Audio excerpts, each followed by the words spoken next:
Hello, my name is Clemente de Hoyos, and today I will be explaining to you how the relationship between Q and K can help you better understand equilibrium and the change in energy known as delta G.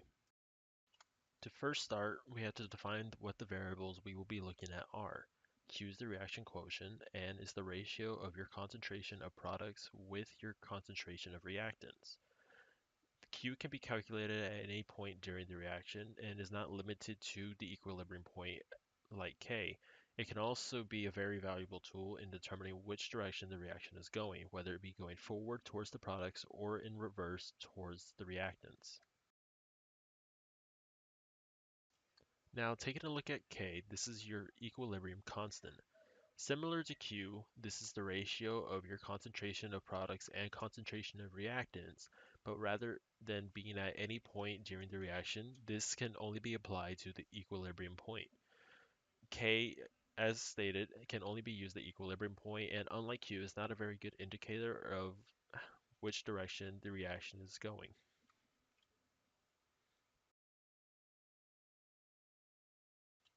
An easy way to remember how to differentiate Q and K is to remember that Q will be a different value when calculated at different points throughout the reaction, hence the phrase Q is quick to change.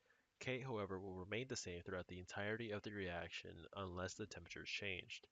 These are important components when looking at delta G to determine the change of free energy along with the gas constant and temperature, which will be measured in Kelvin. The most important takeaway, however, is Q is quick to change and K will be the same. Looking at different scenarios in which Q and K are compared, when Q is less than K, it results in a divided value of less than 1 and an equilibrium shift to the right. To remember this, we can imagine that the less than or greater than symbol is an alligator. The direction in which the alligator's mouth is facing is the direction in which the reaction will go. So, with the alligator facing to the right, the reaction will go to the right towards the products. The natural log value is also negative and the delta G is also negative. So an easy to remember this is that if the alligator goes to the right, the value will be negative. When q is greater than k, we are shown that when divided, they result in a value that is greater than 1 and an equilibrium shift to the left. In this scenario, the alligator is facing to the left and will eat to the left, resulting in the reactants going to the reactants. The natural log value will end up being positive and the delta G will also be positive. Hence, if the alligator goes to the left, a positive value is given. In the scenario in which q and k are equal, there will be a divided value of 1 and the reaction will shift to neither side due to the reaction being at equilibrium. In this scenario, the alligator is no longer hungry and it will go to neither to the left or to the right. The natural log will result in a 0 and in return give a delta G value of 0 as well. So hence the saying none is still none.